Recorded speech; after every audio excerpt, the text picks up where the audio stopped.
ملکہ کے دروازے کے باہر سے جب ایک خوبصورت عبادت گزار نوجوان کا گزر ہوا نا تو اوپر سے ملکہ نے اس نوجوان کو دیکھا، دیکھ کر فدا ہو بیٹھی۔ خادمہ کو کہا جلدی جاؤ، اس خوبصورت چہرے والے نوجوان کو میرے پاس لے آؤ۔ میں نے کافی حسین و جمیل دیکھے ہیں مگر ایسے حسن والا کبھی نہیں دیکھا کہ جس کی پیشانی میں نور چمک رہا ہے۔ وہ نادان ملکہ نہیں جانتی تھی کہ اس خوبصورت نوجوان کی یہ جو چمکتی پیشانی ہے یہ جھکتی کہاں پہ ہے، یہ سجدے کن کو کرتی ہے۔ خادمہ کو کہا جلدی جاؤ، اس نوجوان کو میرے پاس لے آؤ، میں نے اپنی خواہش پوری کرانی۔ خادمہ گئی، اس نوجوان کو لے آئی۔ جب نوجوان حسن کی ملکہ شہزادی کے سامنے آیا، کمرے کے اندر داخل ہوا تو ملکہ نے خادمہ کو کہا کہ خوشبو لے کے ادھر رکھ دو اور تمام دروازے بند کر دو۔ جب دروازے بند کر دیے گئے تو ملکہ نے کہا اے نوجوان، تیرا یہ خوبصورت چہرہ، تیرا یہ خوبصورت نقشہ میرے دل میں سما گیا ہے، میرے دل میں گھر کر گیا ہے۔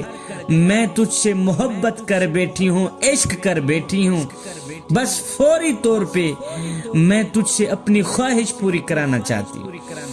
ابھی ابھی میں تیرے جیسے حسین و جمیل نوجوان سے اپنی خواہش پوری کرانا چاہتی ہوں۔ عبادت گزار نوجوان نے کہا اے ملکہ، تو نے تمام دروازے تو بند کرا دیے ہیں مگر ایک دروازہ بند نہیں ہوا، وہ ابھی کھلا ہے۔ ملکہ نے کہا وہ کون سا دروازہ ہے؟ اس حسین و جمیل خوبصورت نوجوان نے کہا وہ رب کے اور میرے درمیان کا دروازہ، رب کے اور میرے درمیان کا دروازہ ہے، اگر وہ بند کرا دو تو میں گناہ کرنے کے لیے تیار ہوں۔ ملکہ نے کہا وہ دروازہ تو بند نہیں ہوگا۔ اس نوجوان نے کہا پھر اللہ کے عذاب سے ڈرو۔ کہا کوئی بات نہیں، بعد میں توبہ کر لوں گی۔ نوجوان نے کہا اے حسن کی ملکہ، اگر گناہ کرتے کرتے موت آ گئی تو کیا کریں گے؟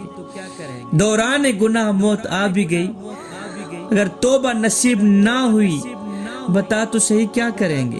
پھر تو سیدھا جہنم میں جائیں گے نا۔ ملکہ نے کہا بس بند کرو سب بہانے، اگر تو ابھی میری خواہش پوری نہیں کرے گا تو میں چیخوں گی، چلاؤں گی، تیرے اوپر الزام لگا دوں گی۔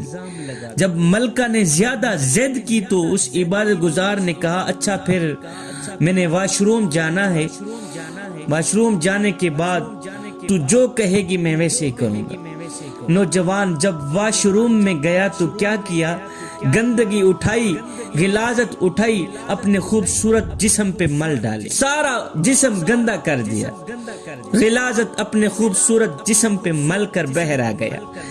دیکھ کر ملکہ نے کہا اوہو یہ تو کوئی کملا سا ہے، یہ تو کوئی پاگل سا لگتا ہے مجھے۔ فوراً خادمہ کو حکم دیا کہ جلدی دروازے کھولو، اسے دھکے دے کر حویلی سے باہر نکال دو۔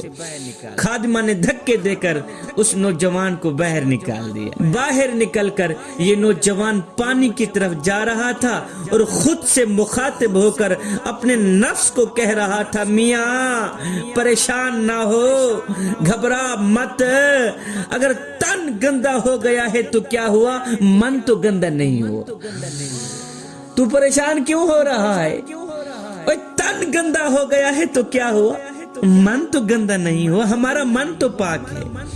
جسم گندا ہو گیا ہے تو کیا ہوا، اس پاک دل کو تو میں نے گندا نہیں ہونے دیا۔ ابھی پانی بہاؤں گا، غلاظت دور ہو جائے گی، پلید جسم پھر سے پاک ہو جائے گا۔ لیکن ہائے اگر میرا دل پلید ہو جاتا تو ساتوں سمندر کا پانی بھی میرے دل کو پاک نہیں کر سکتا تھا۔